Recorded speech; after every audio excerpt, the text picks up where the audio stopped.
എന്തായാലും ആ ചർച്ച ഏതാണ്ട് 2021 അവിടെ അവസാനിച്ചതാണ്. വീണ്ടും ഒരു നിർണായക തെരഞ്ഞെടുപ്പിന്റെ ഏറ്റവും അവസാനത്തെ ദിവസം ഇത് ഉയർന്നു വന്നിരിക്കുന്നത് കൊണ്ട് തന്നെ മറുപടി പറയാതെ ഇന്നും നാളെയും കടന്നുപോകാൻ ഇടതുമുന്നണിക്ക് കഴിയില്ല.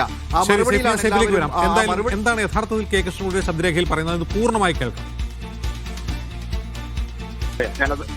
അതൊന്ന് പറയാം. അപ്പൊ അത് നോക്കിയിട്ട് ഇപ്പോ ഇവന്റെ അഴിമതിയാണെങ്കിൽ ഇവൻ അങ്ങനെ പുണ്യവാളിലൊന്നും വേണ്ട. എന്താ വെച്ചാല് ശ്രദ്ധിച്ച് കേട്ടോ, എന്നാലേ മനസ്സിലാവുള്ളൂ. തോട്ടപ്പള്ളി സ്പിൽവേ ഇവനെന്താ തുറക്കാതിരുന്നു? ഒരു മാസം മുമ്പ് തുറക്കേണ്ടതാണ്. എക്സിക്യൂട്ടീവ് എഞ്ചിനീയർ തുറക്കണം എന്ന് ആവശ്യപ്പെട്ടും തുറക്കണ്ട പറഞ്ഞു. എന്താ കാരണം അറിയോ?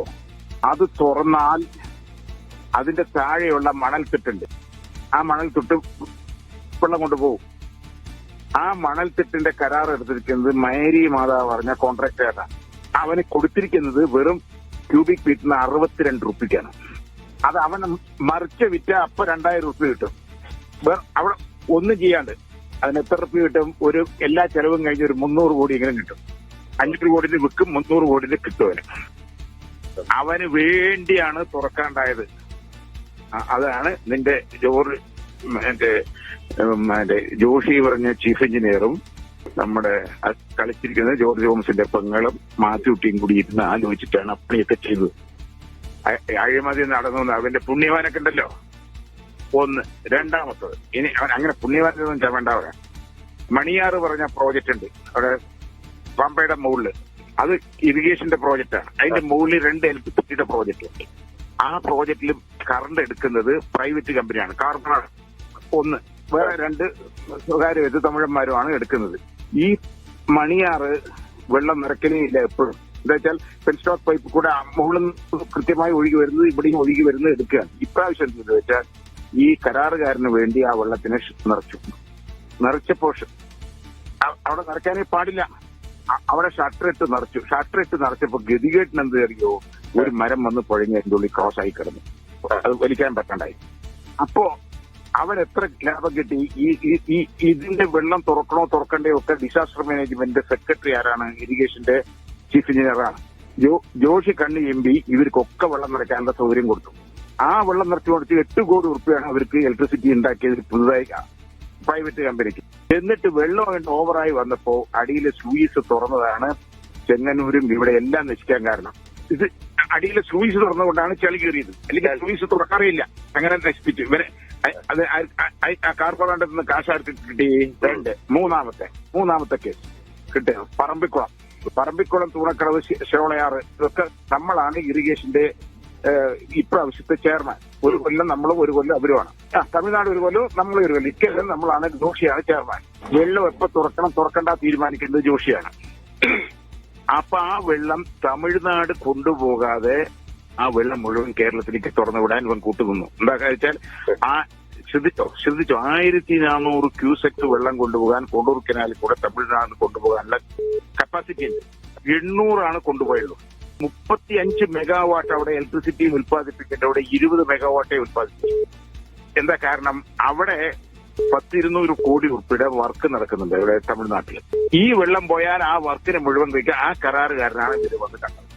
ആ കരാറുകാരൻ ജോഷിനെ കണ്ട് ഇവർക്ക് ഒരു വീതം കൊടുത്തപ്പോ ആ വെള്ളത്തിന് എന്ത് ചെയ്തു? പെരിങ്ങൽകുത്തിലേക്ക് തുറന്നു വിട്ടു. ചാലക്കുടി പുഴപ്പും അങ്ങനെയാണ് ചാലക്കുടി പുഴ മുഴുവൻ പോയത്. മനസ്സിലായേ? പുണ്യവാളൻ കാശ് ഞാൻ വലിയ ആദർശവാനാണ് പറയണ്ടല്ലോ. ഇത് എത്ര കോടി റുപ്യ ഉണ്ടാക്കിണ്ടാവും? ഇതാണ് പരിശുദ്ധനായ ആളുടെ കഥ. ഇതാണ് കഥ. ഇത് നിങ്ങള് നിങ്ങളുടെ കമ്മിറ്റി വന്നാൽ പറയാൻ പറ.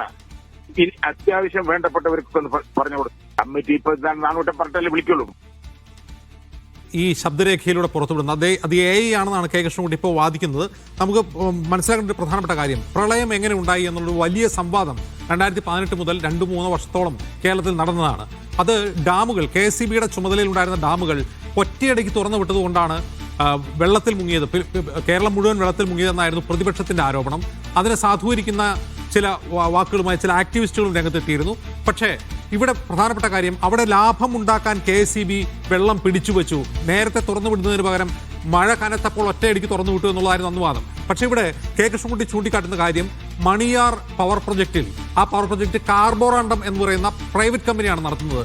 അവർക്ക് ലാഭമുണ്ടാക്കാൻ വേണ്ടി വെള്ളം തുറന്നു വിടാതെ ശേഖരിച്ചു വെച്ചുകൊണ്ടിരുന്നു. അവസാനം മഴ കനത്തപ്പോൾ സ്ലൂയിസ് വാൽവ്, ചെളി ഉൾപ്പെടെ സ്ലൂയിസ് വാൽവ് തുറന്നു വിട്ടതാണ് ചെങ്ങന്നൂർ ഉൾപ്പെടെ മുങ്ങിപ്പോകാൻ കാരണം. പിന്നീട് ആ വെള്ളം കുട്ടനാട്ടിലേക്ക് എത്തുകയാണ് ചെയ്യുന്നത്. കുട്ടനാട് വളരെ പെട്ടെന്ന് വെള്ളത്തിൽ മുങ്ങി പ്രളയത്തിലായി.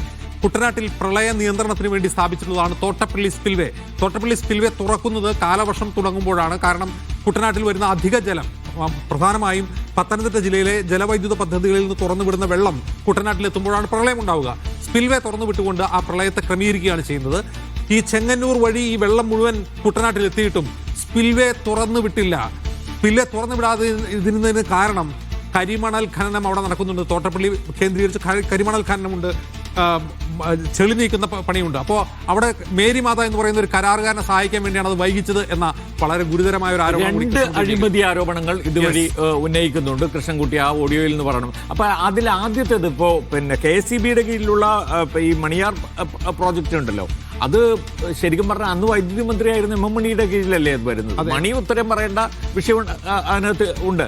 അപ്പോൾ ഈ കാർബോറേണം കമ്പനിക്ക് വേണ്ടി എന്തിന് അത് തുറക്കാതെ വെച്ച് കൊടുത്തു? ഒന്ന്. രണ്ടാമത്തേത് ഈ പറയുന്ന മേരിമാത കമ്പനിക്ക് വേണ്ടി എന്തിന് തുറക്കാതെ വെച്ച്? രണ്ടിന്റെ കാര്യത്തിലും ഇദ്ദേഹത്തെയാണ് കൃഷ്ണൻകുട്ടി. പക്ഷേ ഈ ശബ്ദരേഖ ആണെന്ന് കൃഷ്ണൻകുട്ടി പറഞ്ഞ സാഹചര്യത്തിൽ മാത്യു കോളിനാണ് വീണ്ടും മറുപടിയുമായി എത്തിയിട്ടുണ്ട്. അതിലേക്ക് മാത്യുവിന്റെ വാക്കുകളിലേക്ക്.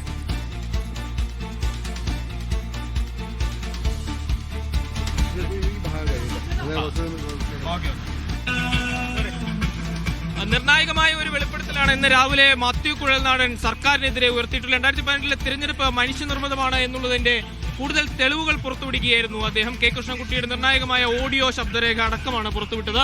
എന്നാൽ അതിന് മറുപടി പറഞ്ഞിരിക്കുകയാണ് ഈ ഘട്ടത്തിൽ കെ കൃഷ്ണൻകുട്ടി. അത് നിയമ നടപടി സ്വീകരിക്കുക, അതിന്റെ ശാസ്ത്രീയത പരിശോധിക്കണമെന്നാണ് കെ കൃഷ്ണൻകുട്ടി അതിന് മറുപടി പറഞ്ഞിട്ടുള്ളത്. നമുക്ക് മാത്യുവിനോട് തന്നെ ചോദിക്കും. മാത്യുടാ, എന്താണ് അതിന് നമുക്ക് മറുപടി പറയാനുള്ളത്?